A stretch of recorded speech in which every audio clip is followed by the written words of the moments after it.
Good evening. I'd like to call the Hammonton Board of Education October meeting to order. I'll read the open public meeting statement.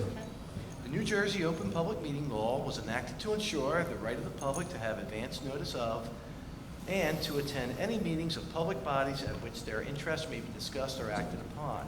In accordance with that provision of this Act, the Hammonton Board of Education has caused notice of this meeting to be published by having the date, time, purpose, and place therefore published in the Hammonton Gazette and the Press of Atlantic City and posted on authorized premises. Roll call, please. Mr. Antonassi? He is excused. He's recovering from a hip surgery and doing well. I spoke with him today. Thank you. Mrs. Bernardo? Here. Mrs. Burns? Here. Mr. Koya? Here. Mrs. Donio? Mrs. Donio also will be excused this evening. She is with her family mourning the loss of her father. Thank you. Mrs. Fallon? Here. Ms. Hunter? Here. Mr. Lyons? Here. Mr. Scipione? Here. Mr. Thomas?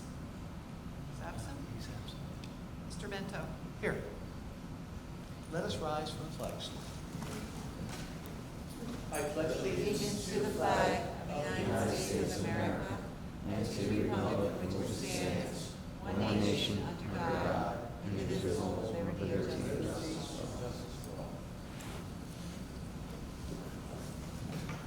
Okay, good evening, everyone. We have a couple presentations today. It's good to be back to normal and have people here seeing their smiling faces, no masks. And tonight we're going to start off with Mr. Ramsey, high school principal, and he's going to tell us about some of the good stuff happening at the HHS this year. Thank you, Mr. Mento, members of the Board of Education, Superintendent Kieko. It truly is an honor and a privilege for me to be here tonight to talk to you about Hammonton High School. It's been a while since I've been here giving a presentation. I think it's been about 3 years, a long time. And I've been an administrator in the Hammonton School District for 24 years already, believe it or not. And I've been a high school principal. This is going to be my 14th year as high school principal. And I am just as passionate and excited today as I was my first year as high school principal or my first year as middle school vice principal 24 years ago. And tonight, I'm going to kind of give you guys, an overview of what's going on at the high school. So first and foremost, I have a presentation I'd like you to follow along with me if you could. A very wise administrator years ago once told me, Tom, you need to be familiar with the mission statement of the district. If you're not familiar with the mission statement, it's a problem. You have to know what the community expects. You have to know what the teachers expect. And first and foremost, the mission statement of the Hammonton School District in partnership with the community is to provide educational opportunities that inspire students to achieve their full academic, social, and civic potential as they meet the expectations of the New Jersey Student Learning Standards at all grade levels. So we want our students to flourish academically. We want them to flourish socially, really important. And we also want them to flourish civically, and that is the mission of the school district. The people that make that happen each and every day, along with our students, okay, are the teachers. Nobody works harder during the school day than the students and my teachers. And again, we haven't been able to take this faculty picture in about 3 years due to COVID. So I am real excited that we're able to get back to normal. I'm real excited that we're not teaching remotely. I'm real excited that we're not running a hybrid schedule where kids are coming to school 2 days a week. I'm real excited that I get to see every kid's face when they come into school, and I can see them smile, and I could talk to them and know how they're feeling. So, we are getting back to normal. And, every year we come up with a statement for our faculty, and we all agreed on a Steve Jobs statement. And everyone here has the sense that right now is one of those moments when we are influencing the future. Today is extremely important right now. And again, the proof is in the pudding. I could come up here and give a nice looking presentation that Mr. Martino helped me put together. I could talk till I'm blue in the face, but there's nothing like concrete data. And I'm proud to report that once again, your high school, Hammonton High School, the SAT scores were amongst the top high schools in Atlantic County. The average SAT score at Hammonton High School is over 1,100, to be exact, 1,115. Like that is a dynamite, SAT score, and that is the average SAT score of our students. I've never shied away from data. I've never shied away from our standardized test scores, and I'm always proud to report our standardized test scores. So just to give you a snapshot, to the left was last year's NJSLA scores. To the right, the last time we took the NJSLA, the PARC assessments years ago was 2018, 2019. So you could see what we were doing in 2018 and 19. The district is to the left, the state is to the right. And you could see what we did in 2021, 2022. The district is to the left, the state is to the right. And I'm proud to report that even though we had remote learning, even though we had hybrid instruction, even though kids were only coming to school maybe for a half day for a certain period of time, and all due to the governor's orders at the time and what we needed to do because of COVID, we're right there with the state average like we've always been. We're used to being a little bit above the state average. I think we were a point below the state average, but we're working hard, taking a look at analyzing data, taking a look at the standards that we need to improve upon, refining some of the teaching practices, and I'm sure we're going to be right back to where we always are, above the state average in English language arts. Moving along, we have the district scores in Algebra 1. And again, you got to give credit where credit is due. You got to give credit to the elementary school teachers as the kids are going through the elementary schools. Credit to the middle school math teachers, and certainly credit to the high school math teachers, because these are district Algebra 1 scores. And the district Algebra 1 score was 736. The state Algebra 1 score was 735. Again, right at the state average, a little better, but we never aspire to be at the state average. We expect to be better than the state average. Moving on to geometry, you'll see the district geometry scores to the left. You'll see the state geometry scores to the right. Historically, we always do better than the state geometry scores, the district as a whole. And last year our average score was 760 in geometry, and the state average score was 743. That's kind of what we expect. It's the expectation of the kids, it's the expectation of the parents, it's the expectation of our teachers, their supervisors, and certainly their principal. Moving along. We gave PSATs yesterday to every 10th and 11th grade student at Hammonton High School. Why do we do that? We gave the PSAT to just about 700 students yesterday during the school day. We do that, and the purpose of giving this test on the school day is to provide students with the opportunity to improve awareness and readiness in the areas of furthering education and careers.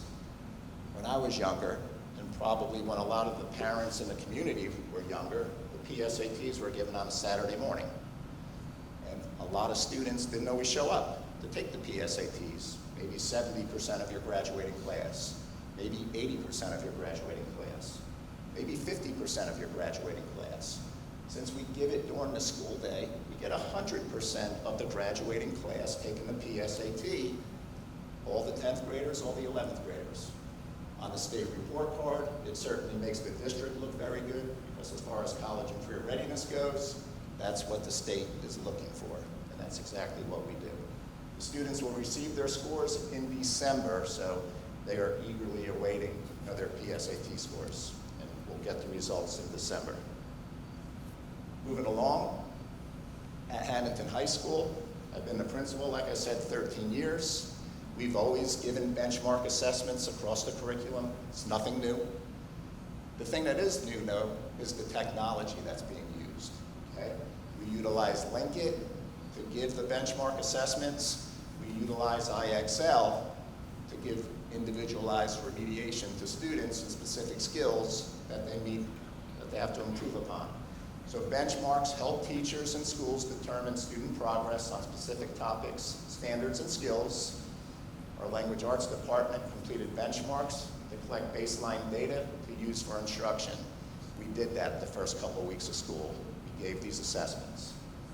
Instructional technology, IXL, again, that is how we address some of the standards that need to be improved upon on an individual basis. Moving along, math and science. When I became principal years ago, I wanted to add more advanced placement classes, and I'm proud to report we have added more advanced placement classes, and it hasn't stopped. We recently offered AP Statistics. The course emphasizes concepts and tools for collecting, analyzing, and drawing conclusions from data. It encourages students to deepen their understanding of mathematics and how it applies in multiple career fields such as business, medical world, and STEAM, science, technology, engineering, art, mathematics. So AP Statistics is something that's alive and well at Hammonton High School. Moving along, and you're going to see a common theme. A lot of what I'm talking about across the curriculum deals with technology. The technology is more advanced than ever.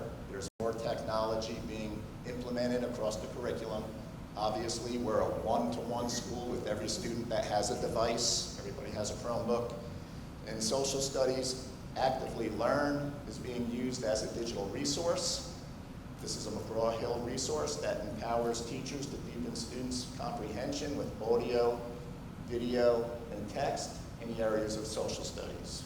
So again, more meaningful, digital technology in different subject areas. Moving along with the advanced placement theme and offering more AP classes.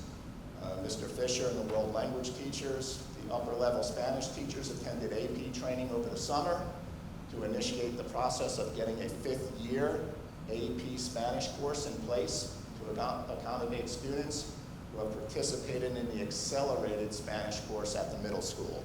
So AP Spanish is on the way, another AP course. Moving along, in special education, person-centered. Mrs. Wineski is a teacher at the high school, and she is currently teaching a course titled Person-Centered Approaches, very individualized. This course is designed to assist students transitioning to post-secondary outcomes, which include college, trade schools, and/or careers. And it's a collaborative effort with the Department of Education in New Jersey and Rutgers University. So, it's spot on. It's data-driven, and it doesn't get any more reputable than Rutgers University working with the Department of Education. And as I continue through, fall athletics. First and foremost, we recently honored Coach Joe Cascia on September 9th at the home Hammonton football game against Highland Regional. A super event that was attended by a lot of Coach Cascia's former players from the 1970s. It was a great turnout, and he had a very positive influence on everybody that he coached during that time period. So that was a real nice event. And our new athletic director, Mr. Chris Sacco, has been doing an awesome job at the high school, and I'm real happy to have him here. Another thing I'd like to do is I want to thank the Board of Education and the local community for the completion of the new turf field that was recently installed and is currently being utilized for field hockey and soccer. There's another picture that Chris Sacco sent me with the turf field with different sports on it, whether it's a soccer team or whether it's the field hockey team. But the nice thing about that turf field is for many, many, many, many years to come, students and children from Hammonton, from Folsom, from Waterford are going to benefit from playing on that world-class surface. And it's a phenomenal playing surface. It looks wonderful, and it is certainly a welcomed addition to the high school. So we thank the Board of Education and everybody who helped, make that happen, Ms. Kieko and Ms. Prettyman. Moving along, we have a whole bunch of semester electives that we're excited about. Musical theater, finance is now a semester course, introduction to guitars, digital arts and design. I'll give you a quick little snapshot of each one really quick. Musical theater, what does that entail? Basically, students have the opportunity to rehearse, perform, direct, and choreograph various scenes and shows from the Broadway genres. And performances are required by all students. New class, a lot of buzz about this class, kids having fun. And you certainly want kids to have fun when they're in school, while they're learning. Another new class, Introduction to Guitars. This course focuses on playing the guitar for students with little to no formal background with the instrument. Mr. Tim White, our band director, music teacher at the high school, does a wonderful job teaching this course. And we see it becoming more and more popular, and you can see kids in his class with their guitars in the picture above. Moving along, digital arts and design.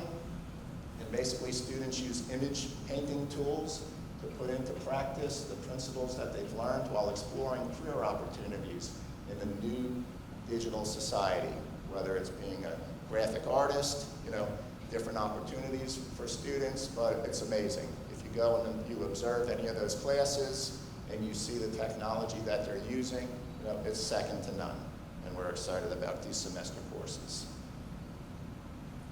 The band, what can you say about the marching band? They do an amazing job each and every year. The marching band had a great start to the season. I know they recently took first place at one of their band competitions at Egg Harbor Township High School on September 10th. And the accolades and the awards kind of keep rolling in, for the band. And those students work extremely hard, and we're proud of all of them. National Honor Society, we talk about making sure kids develop civically.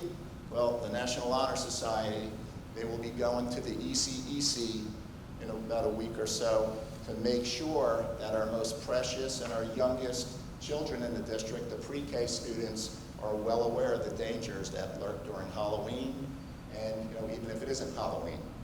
The NHS students go down there, they put on a performance for the students with very important safety messages, and it's real important. So, civically, they're looking out for the younger children in our school district. And it is Spirit Week at Hammonton High School, and I can tell you, there is nothing wrong with the school spirit in the high school. I came back from a 3-day weekend to hallways that were vibrant, that were decorated. The students, the advisors, they were here Monday morning, Monday afternoon, and the seniors decorated their hallway, the juniors decorated their hallway, the freshmen and the sophomores. And I can tell you, if you leave tonight and feel like walking around the hallways, take a walk around. All those decorations that were put up on Monday, they're still up. It's Thursday night, tomorrow's Friday. The kids love it, the kids are very respectful. There's nobody tearing down decorations, they're up there, and everybody appreciates it and loves it. And I have some pictures for you. That's a couple of the hallways. There's some other hallways. It's really nice to see the hard work of our students, with the support of their parents. I know they do that in a lot of people's homes and in the garages, and they bring it to school on Monday and they hang all this stuff up, so an amazing job. And I want to talk a little bit about E-Hall Pass. E-Hall Pass, I got to thank the students, I got to thank the teachers, I got to thank the parents. It's been a seamless transition to E-Hall Pass, seamless. And basically, why did we do it? We want to improve school security, first and foremost. And secondly, we want to maximize instructional time in the classroom. 2 reasons. If the bathrooms are full, I don't want to see 10 kids waiting online to use the bathroom when they could be in their English class, or they could be in their social studies class, or they could be in their math class learning.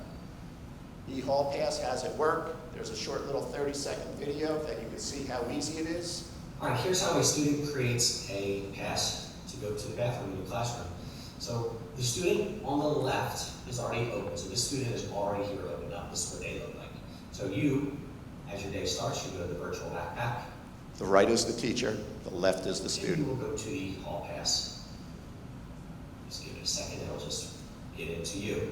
All right, so now you're in. This is a tab that kind of leave open all day long. A student in your classroom says, "Can I go to the bathroom?"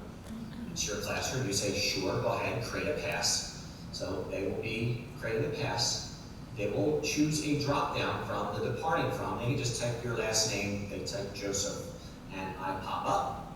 They say they want to go where? To the lab, and they hit submit.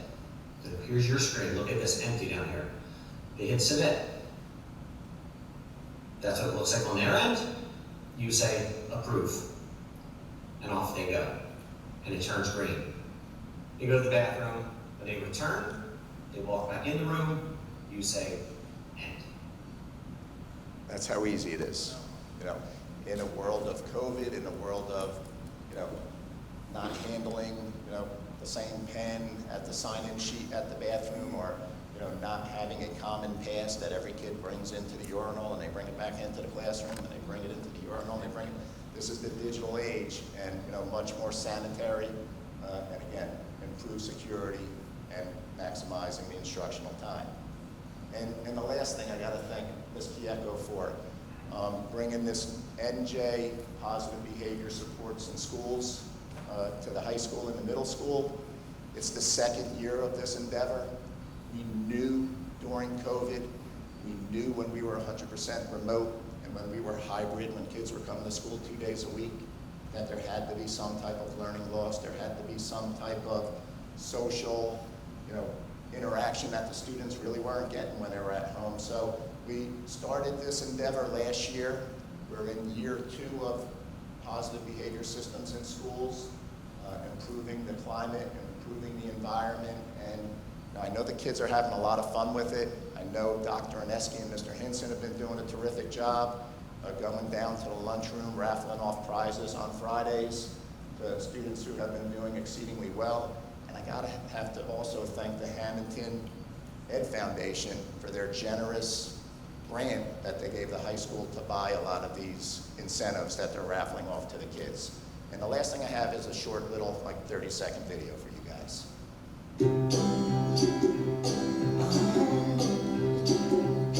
If you ever find yourself stuck in the middle of the sea, I'll sail the world to find you.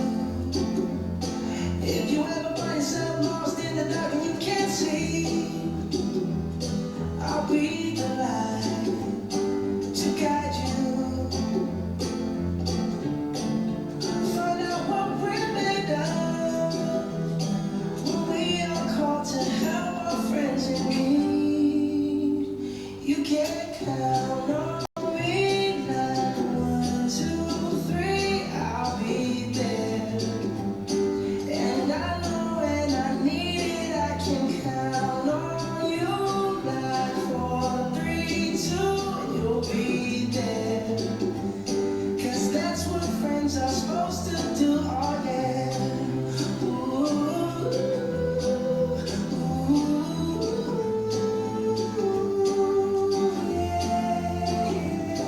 If you're tossing and you're turning and you just can't fall asleep, I'll sing a song beside you. And if you ever forget how much All right, guys, thank you very much. I know I took a lot of time, so I appreciate your attention. Have a good night. Thank you.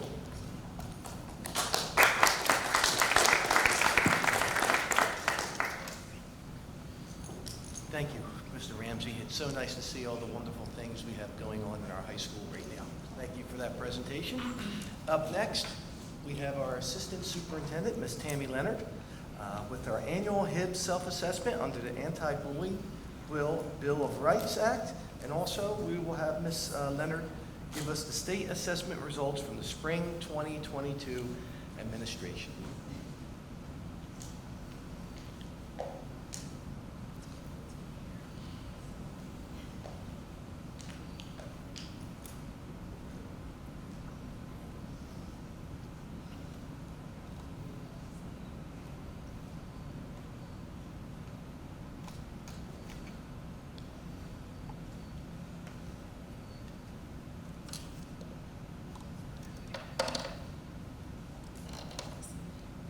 Thank you, Mr. Mento.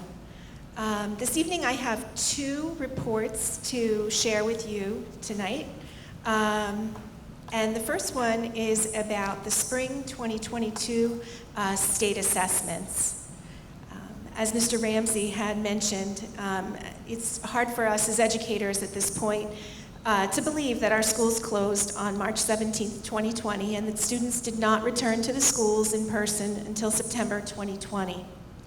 The 2020-2021 school year was like no other, leaving educators and students and parents repeatedly pivoting in response to changing public health regulations. Most students attended school on a hybrid schedule, alternating between in-person and remote learning. Other students participated in full remote instruction for the entire year. 2021-2022 school year marked our return to a new normal with masks, social distancing, contact tracing, and mandatory quarantines for close contacts. Gradually, the restrictions were lifted, and after a 2-year hiatus in the spring of 2020 and 2022, the administration of the NJSLA returned. To say that we were apprehensive to see what the results would show is an understatement, and I would compare it to preparing to step on the scale after a few months of lockdown snacking. I'm happy to report that the news is much better than my weigh-in went.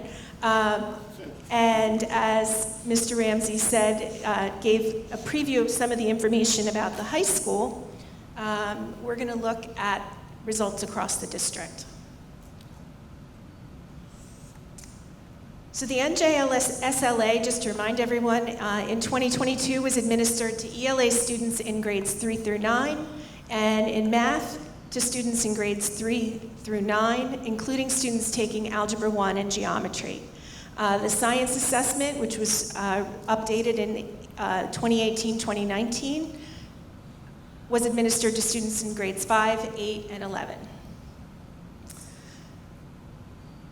For NJSLA scoring, students achieving a score of 4 or 5 have met or exceeded expectations, and this is deemed to be proficient, an indicator of college and career readiness. So I'm going to show you some of the same data in a chart form and then also in a graphical representation. This chart shows us the percent scoring at each achievement level in grades 3 through 9 for ELA, in the state and in the district. So that's a little hard to see. If we look here, the bar graphs at the top show the number of students achieving each proficiency level in our district, and on the bottom you see the state. And the trends are very similar. So you have to look closely to see that those are not the same bars. A little clearer graphical representation.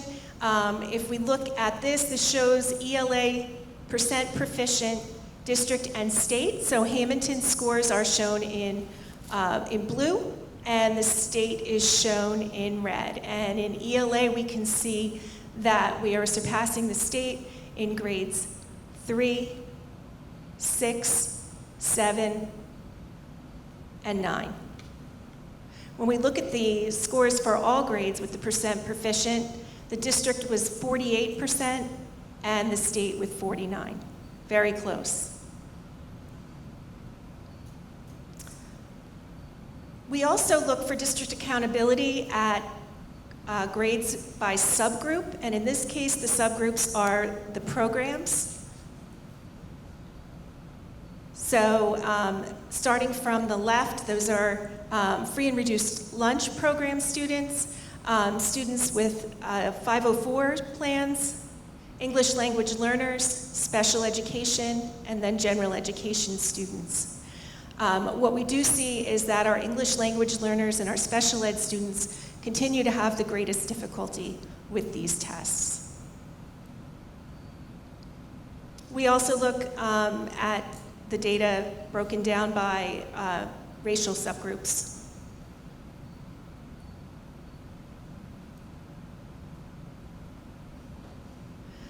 When we look at mathematics, the results are similar,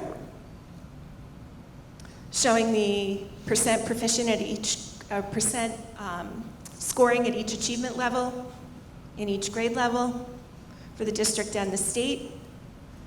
Again, when we look at the charts, there are a lot of similarities. And again, district scores at the top, state at the bottom. When we look at the percent meeting or exceeding expectations, in grades 3 and Algebra 1, we are right with the state as far as the percent achieving proficiency. And in all other grade levels, we are exceeding the state. When we look at all grades combined, the district has 39% proficient and the state has 35% proficient. So all good news. Again, when we look at subgroups with these assessments, our English language learners and our special ed students do struggle.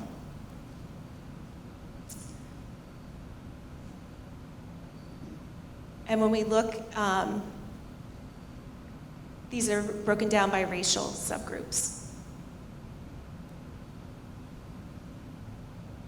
The NJSLA Science is administered in grades 5, 8, and 11. This computer-based test has replaced the NJ Ask Science, which was previously administered in grades 4 and 8, and the end-of-course biology test, which was previously administered to all students when they took high school biology.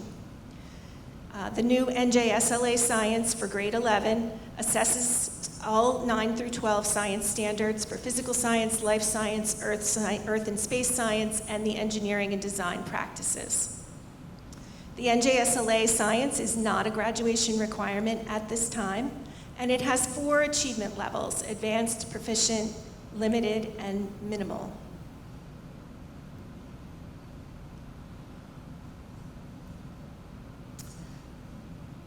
So starting over on the left, those are the 5th grade scores, then the 8th, and the 11th grade scores, and then finally all students.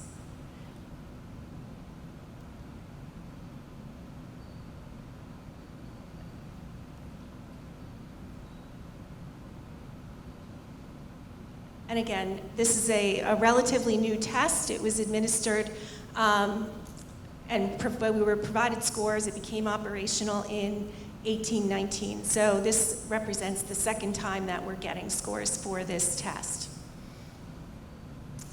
So overall, the percentage of Hammonton students scoring at proficient in ELA exceeded the percentage of the state in grades 3, 6, 7, and 9.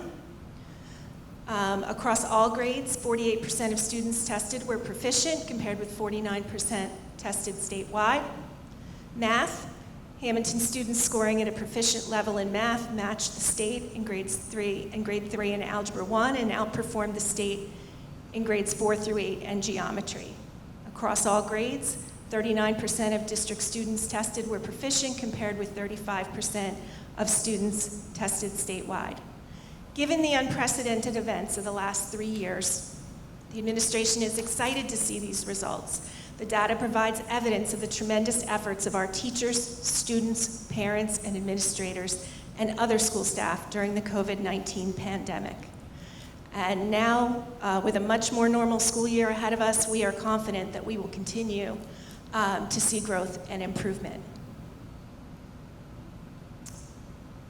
Mr. Ramsey mentioned the Linkit benchmarks, and these are administered 3 times per year in all grades K through 11. These assessments provide individual student data that is used to differentiate instruction in the classroom and target specific skill gaps in ELA and math. Grade level data is used to evaluate the strengths and weaknesses of our instructional programs for ELA and math. For example, interpreting informational text was identified as an area in need of improvement. Over the past 3 years, we have purchased additional resources to help students practice this important skill. Recent upgrades to district ELA programs include Wonders Reading for grades K to 5, Study Sync ELA for grades 6 through 8, and Common Lit for grades 9 through 12. Grades 4 through 5 have adopted Mystery Science, a program that includes hands-on science investigations with informational science text. A supplemental program called Actively Learn is being used in social studies for grades 6 through 12. Every one of these programs includes greater emphasis on interpretation of informational text, and they allow for differentiation to meet student needs. For example, resources are provided for English language learners and students in need of additional support, as well as gifted and talented students. So the hope is that these programs being used across the district are going to help ensure that we continue to grow and that our assessment scores continue to rise. To better address the needs of our English language learners, supplemental support is being provided with additional instructional staff and resources. Additional intervention includes reading intervention for students in need of Tier 3 reading instruction in grades K through 5. Federal funds, the Title I, ESSER 1, ESSER 2, and ARP ESSER are being used to provide extended school year programs for grades 1 through 8 and after-school tutoring programs in grades 6 through 8. Other interventions include for high school graduation assessments, we provide alternate assessments that can be used to meet that requirement. The NJSLA is not the only testing program that we administer.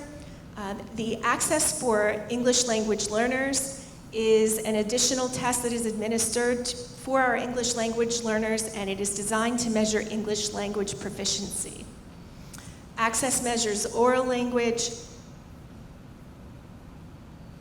which includes listening and reading, literacy, reading and writing, and comprehension, reading and listening. In order to exit the ELL program, students must achieve a score of 4.5 or higher. So those are the levels that students score at.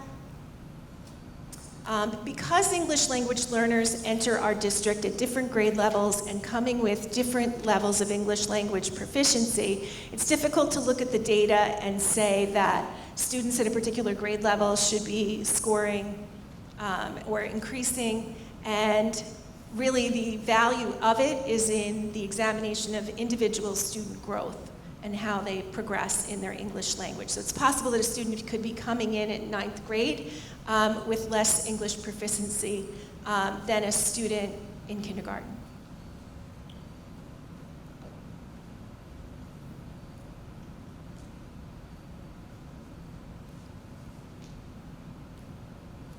Again, for district accountability, we have to look at all scores by race and by program, but the subgroups are relatively, any subgroup where there are fewer than 10 students, the data is suppressed.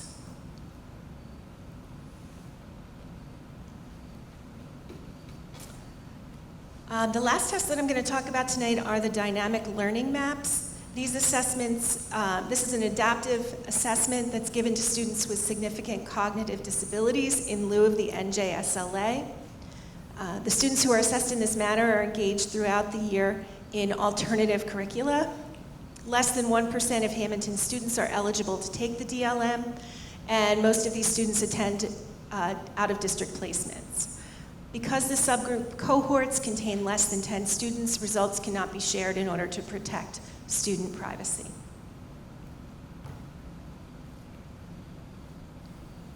A student who scores at target on the DLM has met the alternate achievement standards at the grade level.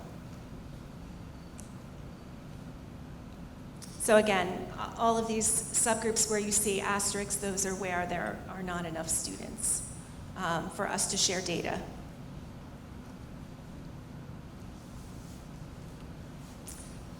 There's also a dynamic learning map science assessment, which is given to DLM eligible students in grades 5, 8, and 11, but due to the limited number of students who participated in this assessment, data has been suppressed.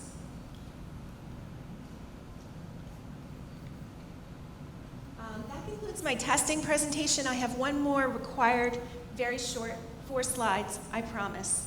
Oh, my assistant has it here. Okay.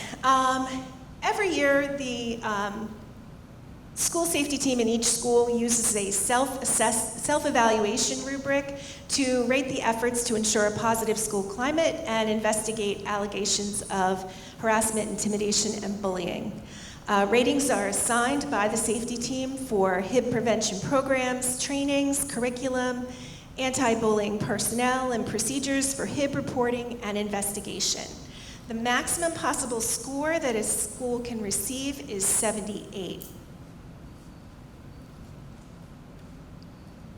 For the 2021-2022 school year, each school performed the self-assessment, and Hammonton High School scored 72, Hammonton Middle School scored 74, the Warren E. Soy Elementary School scored 76, and the Hammonton Early Education Childhood Center scored 77. This report is being shared publicly for the approval of the Board of Education prior to certification and submission to the New Jersey Department of Education. HIB prevention efforts and positive school climate efforts are ongoing in all buildings. Trainings for staff and students are provided annually, and there are programs in each school to promote a positive school climate. The EC, they have the Super Friends program. At West, they have the Olveus anti-bullying program. And then they also use the Renaissance program at West. Hammonton Middle School has the Inspire Ed character education program and also the Renaissance program. Hammonton High School has the Olveus anti-bullying program, Renaissance, and this year both the middle school and the high school have added the positive behavioral supports in schools program that Mr. Ramsey highlighted in his report. That concludes my presentation. Thank you.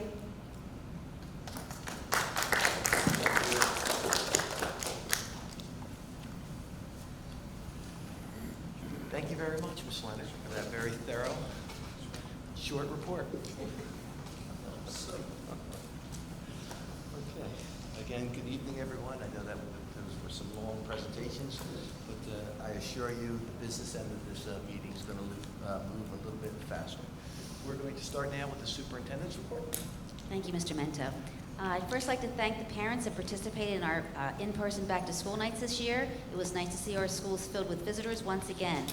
Information regarding the opt-out procedures for the changes required for our health curriculum will be posted on the website by the end of this month. In addition, parents of students in grades 2, 5, 6, and 8 will receive a robocall prior to the lessons being taught so that they may review the materials and make an informed decision for their child, as these were the grade levels that were most impacted by the revised learning standards. I would like to invite all parents to a program sponsored by the Hammonton Drug Alliance about vaping. The program, Don't Get Vaped In, will be held on Wednesday, October 19th at 6 p.m. in the Performing Arts Center at the high school. This is one of our 4 scheduled parent programs for this year. Other topics for future presentations include social media and internet safety and mental health. Finally, we are always looking for ways to enhance our programs and offerings. A co-ed interscholastic volleyball team will be offered this year at Hammonton Middle School to replace the intramural program. At the high school, a girls' flag football competitive club will be offered this spring. This program is sponsored by the Philadelphia Eagles. The team will be provided with all equipment and uniforms along with $3,000 for expenses. Other schools in the areas, West Jersey Football League and the Cow, will also be participating. In addition, we are preparing to hopefully offer middle school baseball and softball along with high school boys and girls lacrosse teams in the spring of 2024. Although the past 2 years have been extremely challenging, as Mrs. Leonard shared, our students, staff, and administration have shown tremendous resiliency. We continue to evaluate programs and provide resources to support our students and staff. In addition to academic opportunities, well-rounded extracurricular opportunities enhance the overall educational experience for our students, and we look forward to these new programs that will be exciting for our students. Thank you. Thank you, Ms. Kieko. Okay, we'll now move to committee reports. I'll start off. As I had mentioned earlier, Mr. Antonazzi is unable to make it tonight, but in his student activities committee, we had a very, very productive meeting with our new athletic director, Mr. Chris Sacco, where we discussed what Ms.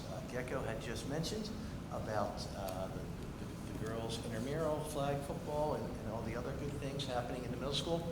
Also, since the time Mr. Sockel has arrived, we decided to go ahead and survey our student population once again, as we did possibly four or five, it could have been 6 or 7 years ago, but as we did some years ago, which eventually led to our varsity program, volleyball program here at the high school.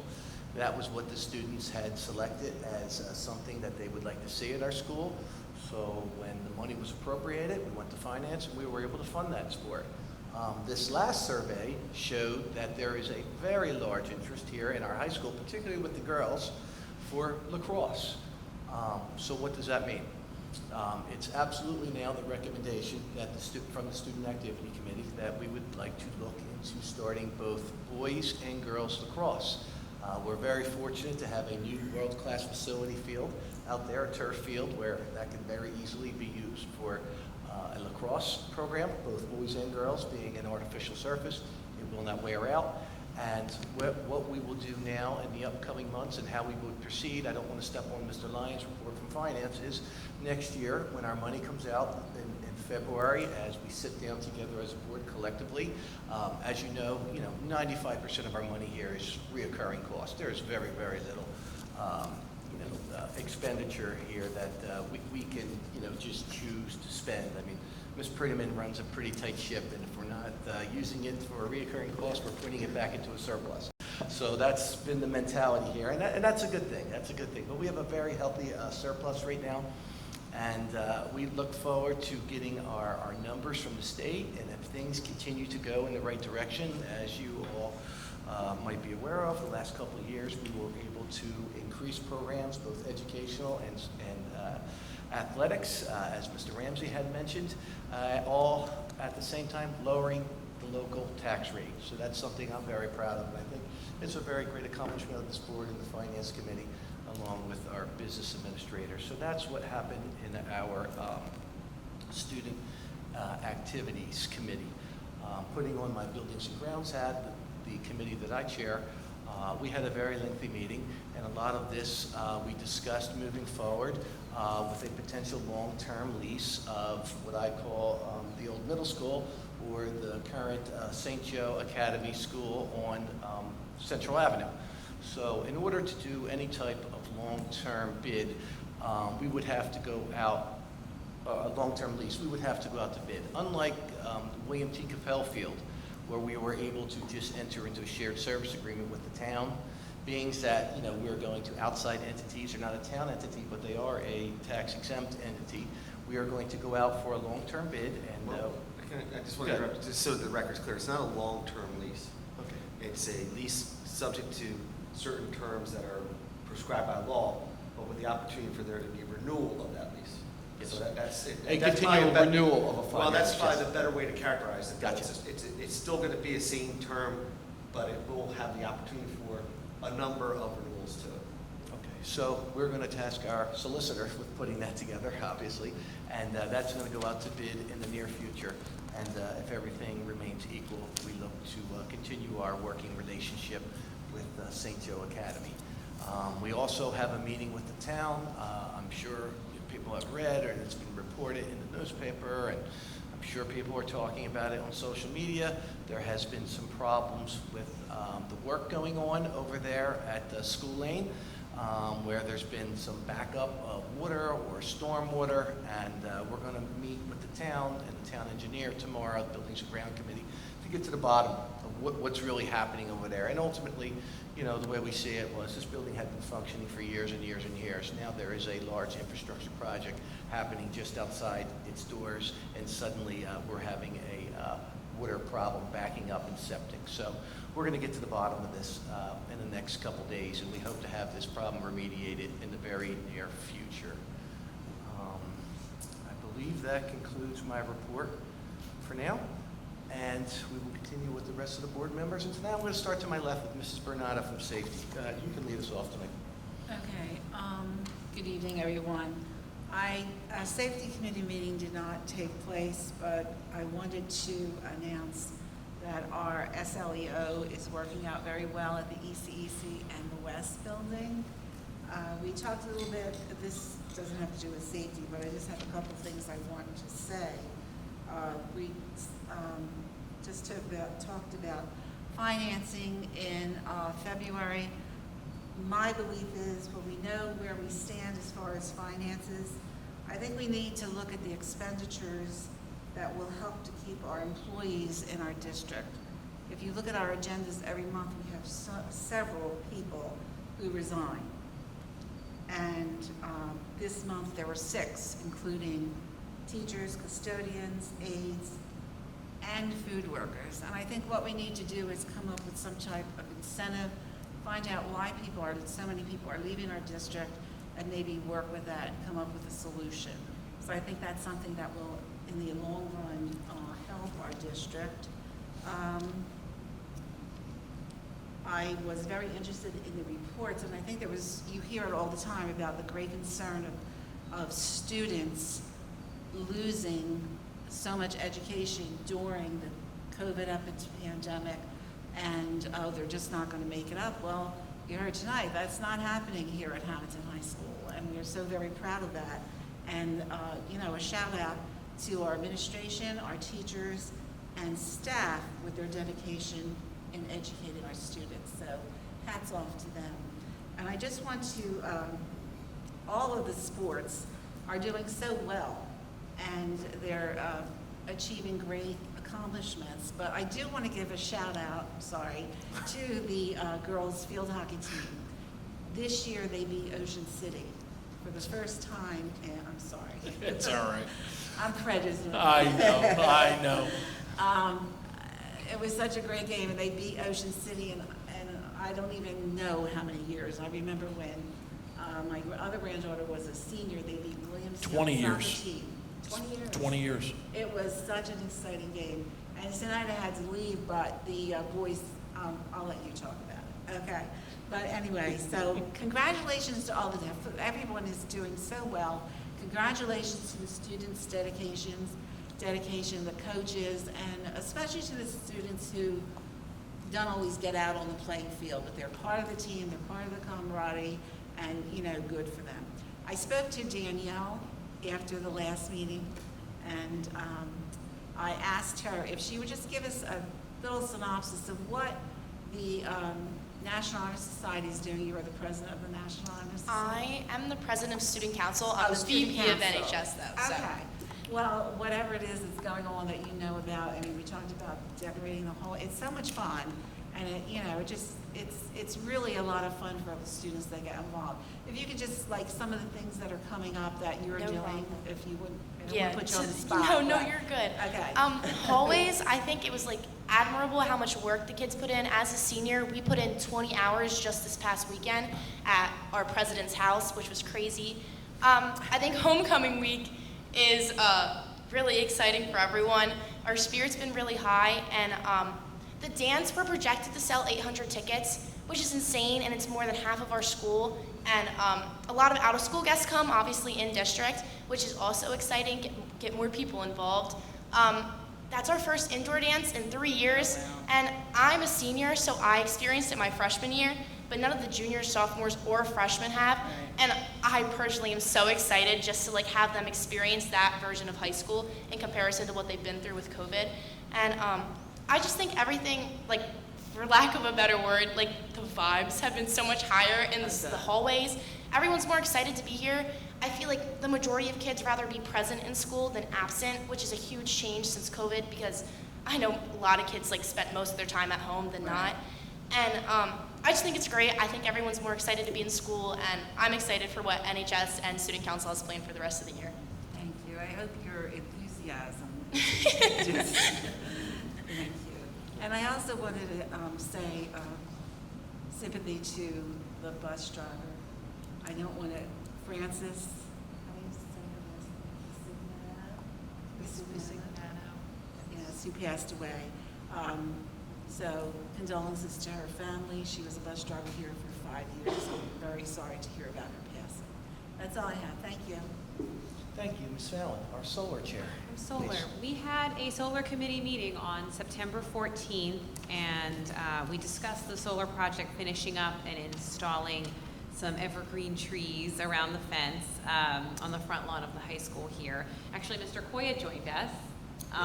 Actually, an email went out at like 5:15 in the morning saying from Mrs. Prettyman, so thank you for being awake and working at that time, saying that there was a vacancy, and Mr. Koya jumped right in, and he actually had a great idea about suggesting moving the LED sign from the current location, which is right up against the solar fence, more toward the White Horse Pike, kind of standing alone.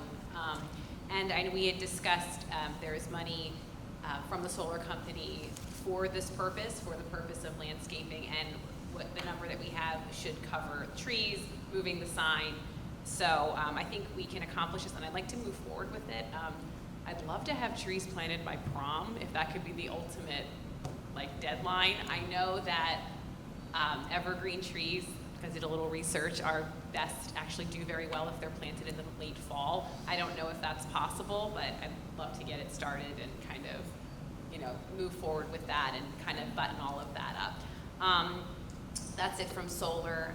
I just wanted to say kudos to our new athletic director, Chris Sacco. I really feel like he has hit the ground running, and all of these programs that Mrs. Kieko announced and Mr. Mento talked about, I just think are just very excited about, and I'm partial. You're partial to field hockey, and our family is. I'm not personally, but my family's partial to lacrosse. So I'm really excited to hear about that, because I've just been hearing about it for years. Like, when we get to lacrosse, when again? So lacrosse is coming. So that's really great. So thank you for that.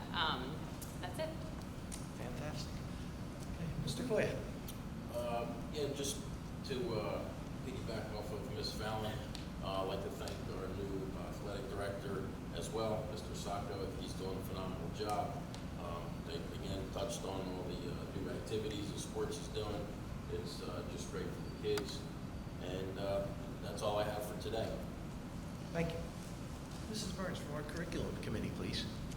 Yes, curriculum committee met, and Mrs. Kieko apprised us of 3 new hires that we will be approving tonight, and I'd like to welcome them to the district. And as I welcome them, I think we have to say goodbye to Dr. Nolans. It's kind of bittersweet, but congratulations to him and to Waterford. He will be their new superintendent come January. He won't be far, but he will be missed. Also, I'd like you to be aware that there is new wording in our dress code policy. It regards the length of dresses, skirts, or shorts, and it will be revised to read as shall be at least fingertip in length when the arms are straight down the pupil's side.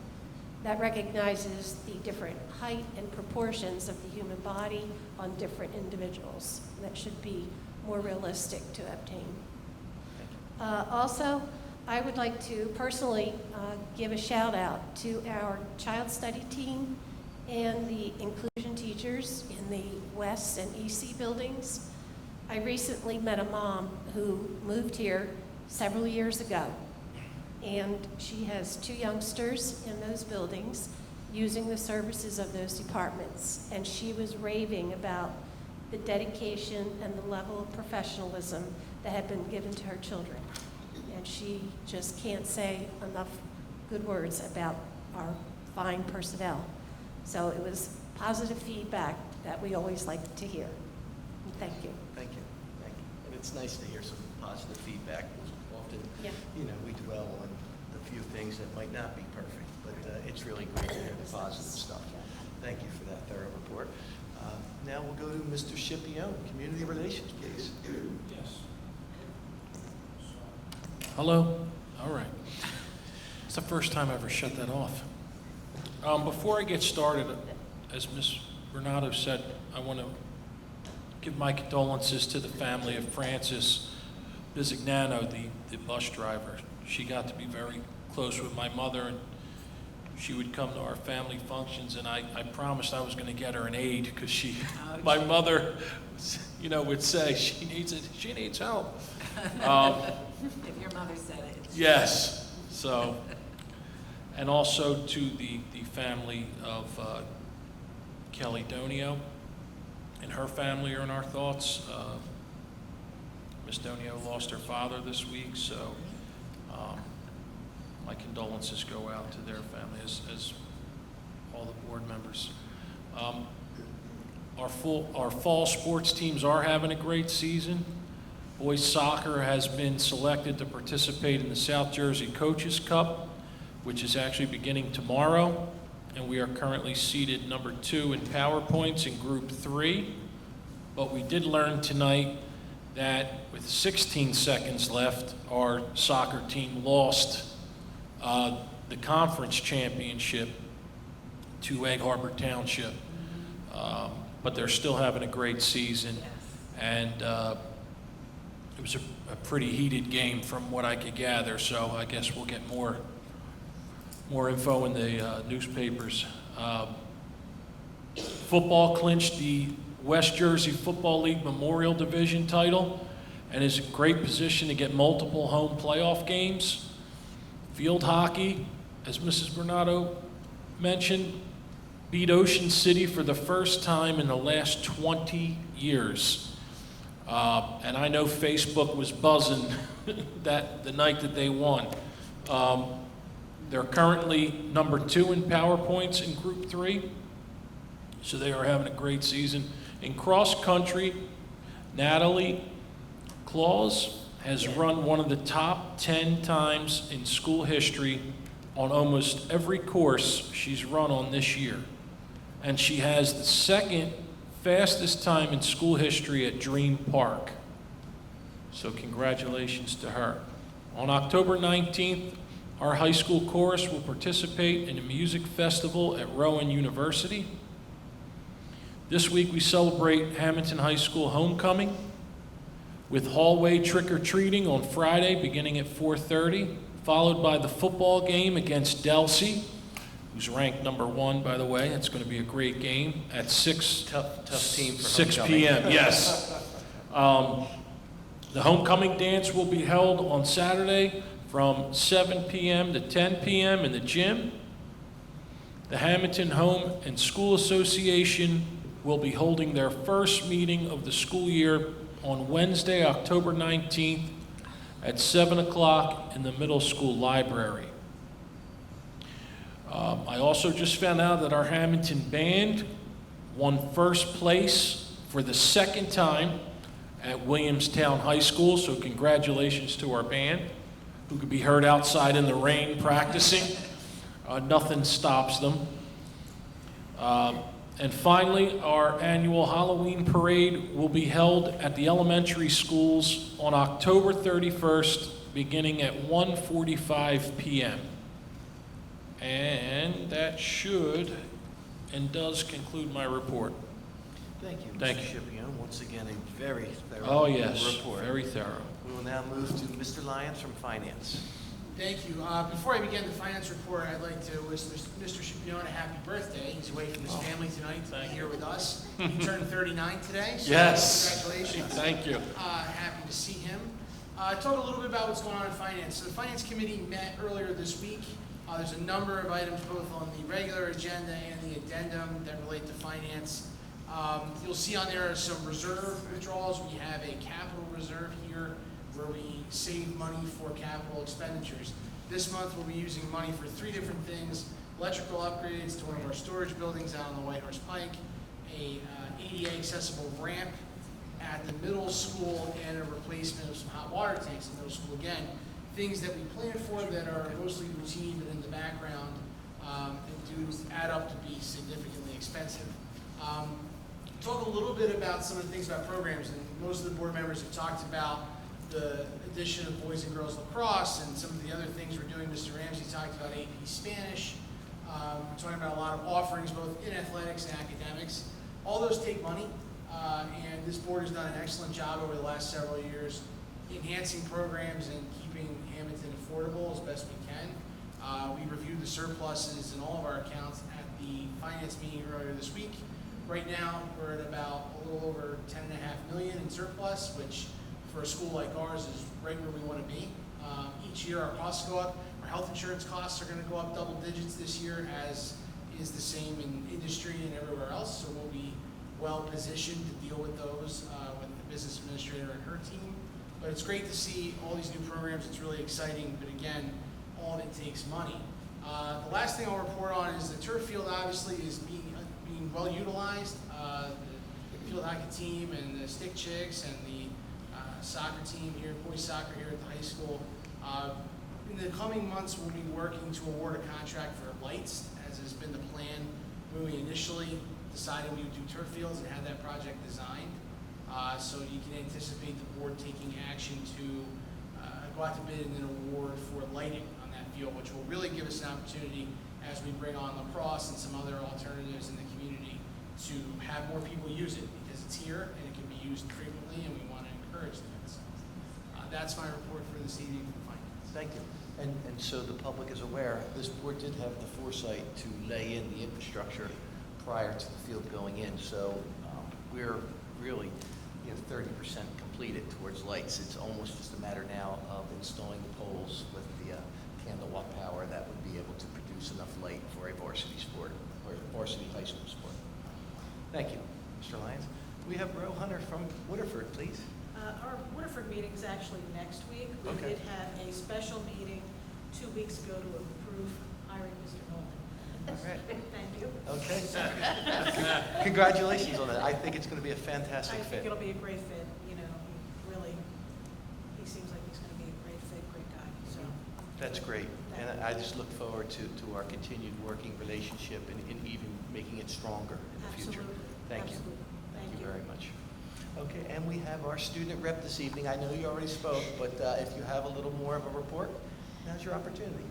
There's not much more. I guess everything everyone spoke on. I think sports, just students are really excited. I literally with basically every single spring sport, everyone's doing like exceedingly well. I'm so excited for tomorrow night. I'm expecting so many people to be there, and hopefully we can beat Delsey. I think that would be a great end to the season. Hopefully, like put us in a good position for playoffs and stuff, because football is like the biggest thing, and that's really it. I'm just like excited for the year. Really? Thank you so much. Thank you. Thank you. It's great to have you here once again.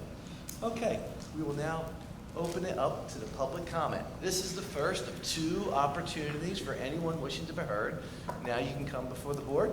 We will open this up now. This is the first of 2 public comment sessions. Okay, hello. Please just state your name and address. Thank you. Hi, my name's Jackie Foy, 791 13th Street in Hammonton. I am here tonight to discuss with you the dreaded dress code. I can bore you with statistics of how 53% of teenage girls in the United States suffer from body image issues, or how sexualizing young girls is detrimental to their health. You can attempt to explain to me how the female body is distracting to male students, but we'll just stick to the basics. On September 19th, my daughter was dress coded.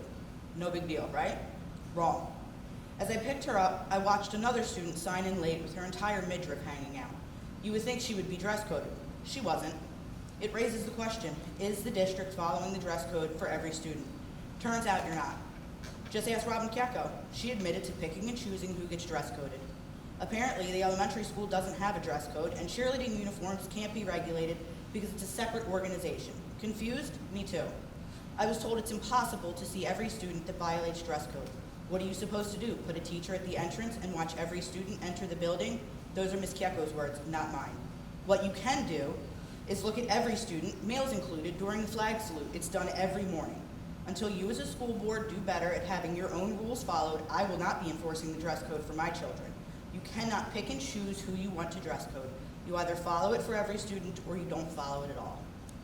Thank you. Thank you. Anyone else from the public wishing to be heard? No? We're going to close this first portion. And we'll move to finance items 1 through 39. Is there a motion, please? Motion. Mr. Lyons, is there a second? Second. Seconded by Mr. Koya. Discussion? Roll call, please. Mrs. Bernardo? Yes. Mrs. Burns? Yes. Mr. Koya? Yes. Mrs. Fallon? Yes. Ms. Hunter? Yes. Mr. Lyons? Yes. Mr. Schipion? Yes. Mr. Mento? Yes, motion's carried. We'll now take personnel items number 40 through 73. Motion? Mrs. Burns, motion. Is there a second? Second. Seconded by Ms. Hunter. Discussion? Roll call, please. Mrs. Bernardo? Yes. Mrs. Burns? Yes. Mr. Koya? Yes. Mrs. Donia? I'm sorry. Mrs. Fallon? Yes. Ms. Hunter? Yes. Mr. Lyons? Yes. Mr. Schipion? Yes. Mr. Mento? Yes, motion's carry. We'll now take programs and students miscellaneous, items 74 through 89. Is there a motion, please? Motion. Motion by Mr. Koya, second. Second. Seconded by Mrs. Burns. Discussion? Roll call, please. Mrs. Bernardo? Yes. Mrs. Burns? Yes. Mr. Koya? Yes. Mrs. Fallon? Yes. Ms. Hunter? Yes. Mr. Lyons? Yes. Mr. Schipion? Yes. Mr. Mento? Yes, motion carries. We will move to the addendum, and then we'll go to the final public comment of the evening. I will now entertain a motion for the addendum this evening, items 90 through 94. I will briefly touch on number 93. What this is tonight we'll be voting to send a letter of endorsement to help the town apply for a grant for a safe school routes to school. We all were given, I don't know if you want to zoom on this, a small diagram of what this will encompass. It is a possible $1.4 million project that the town is applying for a grant. This would help with crossways, walkways, they're called Sharrowways, which would be a bicycle and a vehicle shared route along our school district, and potentially opening up the old road that we used to have that would run from Linda Avenue to Fairview, which would run right adjacent to the tennis courts. That's something that we've discussed in our buildings and grounds and in safety, really, about addressing the pickup and drop-off issue at the middle school. It might be very advantageous for this district to start bringing in the cars from Linda Avenue and have them all the way come through and just exit only onto Liberty Street. So we're going to give, hopefully with an approval, we're going to give the town the authority and the endorsement to go ahead and apply for this grant, and hopefully they will get fully funded, and we will see these nice improvements made to around our district in town. With that, Mr. Yeah, just Mr. Mento, number 92 addresses what we had discussed earlier, which would be ceasing the lease that's in place right now to allow for a lease that would have some renewal terms. It's still going to be the same term, 5 years, Right. but to some renewal terms to provide some stability with regards to the use of that building.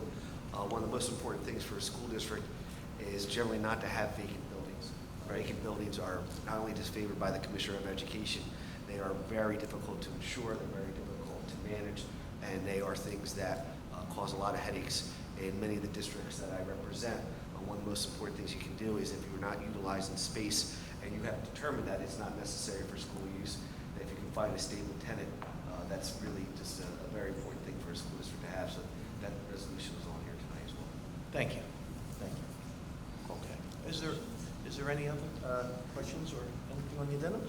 I will now take a motion for items 90 through 94, please. So moved. Mr. Schipion, is there a second? Second. Seconded by Mr. Koya. Any further discussion? Roll call, please. Mrs. Bernardo? Yes. Mrs. Burns? Yes. Mr. Koya? Yes. Mrs. Fallon? Yes. Ms. Hunter? Yes. Mr. Lyons? Yes. Mr. Schipion? Yes. Mr. Mento? Yes, motion's carried. We'll now address number 95 on the addendum alone, a student matter. Is there a motion, please? Motion?